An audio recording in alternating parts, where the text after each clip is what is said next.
તો તમે જુઓ છો કે આપણું પેશન ફ્રૂટનું શરબત છે તે એકદમ સરસ ટેસ્ટી અને જોરદાર સ્વાદ સાથે બની અને તૈયાર છે. તો ચોક્કસથી તમે એકવાર આ રીતે પેશન ફ્રૂટનું શરબત બનાવવાની ટ્રાય કરજો. હેલો ફ્રેન્ડ, તો તમારું સ્વાગત છે મારા રસોડામાં. તો આજે હું તમારી સાથે શેર કરીશ પેશન ફ્રૂટના શરબતની રેસીપી. તો ચાલો શરૂ કરીએ રેસીપી.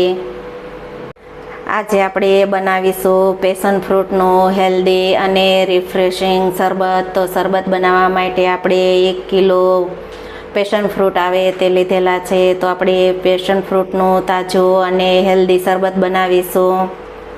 આપણે પેશન ફ્રૂટનું જ્યુસ બનાવીશું. તો જ્યુસ બનાવવામાં આપણે પેશન ફ્રૂટને પહેલાં કટિંગ કરી અને તેનો પલ્પ આપણે કાઢી લેશું.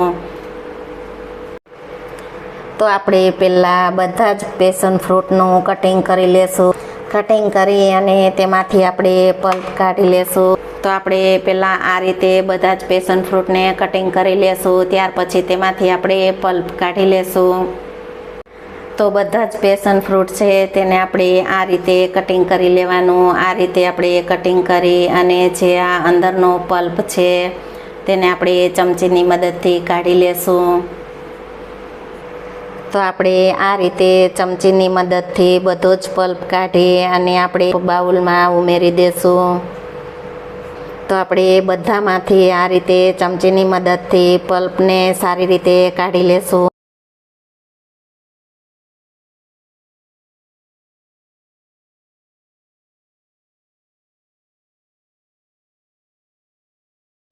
તો આપણે બધા જ પેશન ફ્રૂટમાંથી આ રીતે પલ્પ કાઢી લીધો છે. તો હવે આ પલ્પને આપણે સારી રીતે ચમચીની મદદથી મેશ કરી લેશું. મેશ કરી અને ત્યાર પછી આપણે તેને ચાળણીની મદદથી ગાળી લેશું. તો આ રીતે આપણે ચમચીની મદદથી મેશ કરીશું તો પેશન ફ્રૂટના બીજ છે તે છૂટા પડી જશે. તો આ પેશન ફ્રૂટ છે તે વિટામિન સી અને લોહ તત્વથી ભરપૂર છે અને આ હેલ્ધી શરબત શરીર માટે બહુ જ ફાયદાકારક છે. તો આપણે પેશન ફ્રૂટનું શરબત બનાવવા માટે આપણે અડધી વાટકી ખાંડનો ઉપયોગ કરીશું. તો આપણે ખાંડ ઉમેરી દઈશું. શરબતને ટેસ્ટી બનાવવા માટે આપણે ફુદીનો અને આદુનો ઉપયોગ કરીશું. તો 7 થી 8 પાન આપણે ફુદીનાના ઉમેરીશું. અડધો ઇંચ આપણે આદુનો ટુકડો લીધેલો છે તો આપણે આદુનો ઉપયોગ કરીશું. તો આદુ છે તે ટોટલી ઓપ્શનલ છે તો તેને તમે સ્કીપ કરી શકો છો. તો આદુને આપણે ઉમેરી દેશું.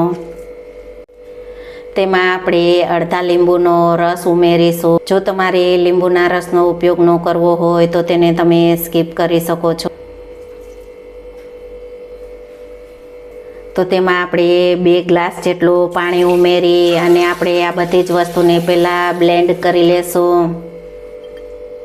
તો આપણે જે આ પેશન ફ્રૂટના શરબતનું મિશ્રણ તૈયાર કરેલું છે તેને આપણે બ્લેન્ડ કરી લીધું છે. તો તમે જોઈ શકો છો તેમાં આપણે સ્વાદ પ્રમાણે મીઠું ઉમેરીશું. તો તમે આ શરબતમાં સંચળ પાવડરનો પણ ઉપયોગ કરી શકો. તો આપણે જે આ પેશન ફ્રૂટનો પલ્પ છે તેને આપણે આ મિશ્રણમાં ઉમેરી દેશું. તો તમે જુઓ છો કે આપણું શરબતનું મિશ્રણ છે તે એકદમ સારું એવું તૈયાર થઈ ગયું છે.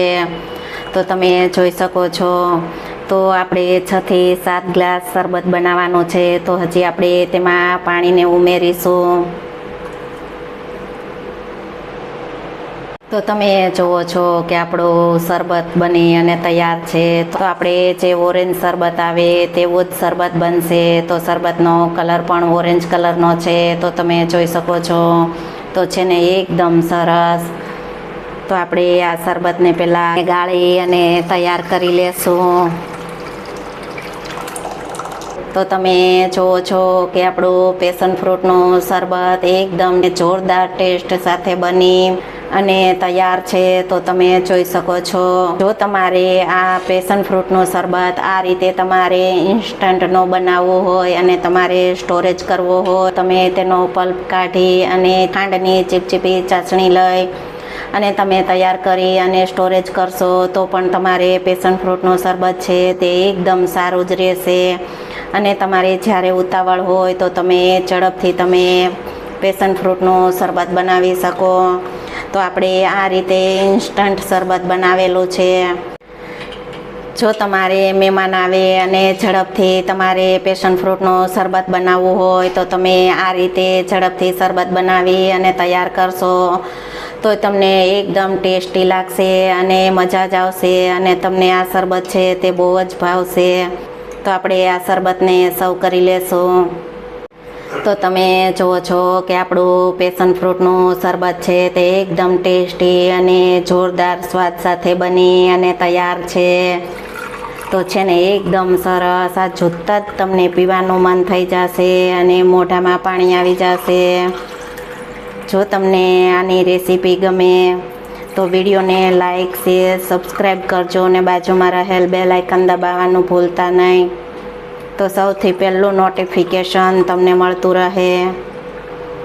તો તમે જુઓ છો કે આપણું પેશન ફ્રૂટનું શરબત છે તે એકદમ સરસ, ટેસ્ટી અને જોરદાર સ્વાદ સાથે બની અને તૈયાર છે.